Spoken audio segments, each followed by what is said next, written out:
பரந்தூர் மக்கள் கிட்ட இருந்து நிலத்தை வாங்க முடியாம திணறி வருது ஸ்டாலின் அரசு. அரசை அசைச்சு பார்க்கிற விவசாயிகளோட உறுதியை கேள்விக்குள்ளாக்குற விதமா 19 பட்டாதாரர்கள் நிலத்தை அரசுக்கு கொடுத்ததாகவும் அதுக்கு இழப்பீடு கொடுத்ததாகவும் செய்தி வெளியிட்டிருக்கு இந்த அரசு. அந்த செய்தியில விடை தெரியாத பல கேள்விகள் எழுந்திருக்கு. நிலத்தை கொடுத்த 19 பேர் யாரு? விவசாயிகளா? இப்போ அந்த நிலத்துல விவசாயம் செய்யறாங்களா? பதியப்பட்ட 17.52 ஏக்கர்ல எத்தனை ஏக்கர் விவசாய நிலம், எவ்வளவு தரிசு நிலம்?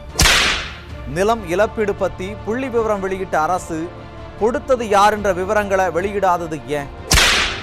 நிலம் கொடுத்த நபர்கள் விவசாயிகள் இல்லைன்னா இந்த விளம்பரம் எதுக்கு? உறுதியா போராடுற மக்களின் உறுதியை கேள்விக்குள்ளாக்குற செயலா இந்த விளம்பரம்? சுமார் 5400 ஏக்கர் நிலம் தேவைப்படும் போது 17.52 ஏக்கர் நிலம் பதியப்பட்டதை இப்படி விளம்பரப்படுத்த வேண்டிய அவசரம் என்ன? சந்தை மதிப்பை விட அதிகமா கொடுக்கிறதா சொன்னீங்களே, அப்படித்தான் கொடுத்திருக்கீங்களா? ஒரு ஏக்கருக்கு 2 முதல் 3 கோடி கொடுக்கப்படும் சொன்னீங்களே, அப்படித்தான் கொடுத்திருக்கீங்களா? ஏக்கருக்கு 2 கோடின்னு வச்சாலும் 17.52 ஏக்கருக்கு தோராயமா 34 கோடி வரணும். ஆனா நீங்க 9 கோடியே 22 லட்சம் தான் இழப்பீடு கொடுத்திருக்கீங்க. இதுதான் உங்க கணக்கா ஸ்டாலின்?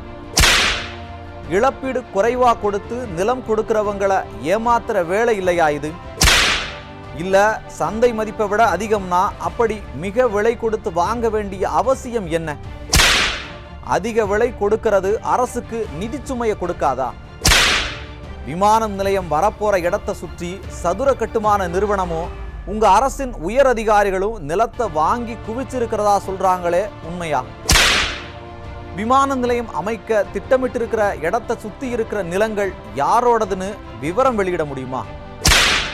நிலத்தை கொடுத்தவர்களின் விவரங்கள், சந்தை மதிப்பு என்ன, யாருக்கு எவ்வளவு இழப்பீடு கொடுத்திருக்கீங்கன்னு வெள்ளை அறிக்கை வெளியிட முடியுமா முதல்வரே?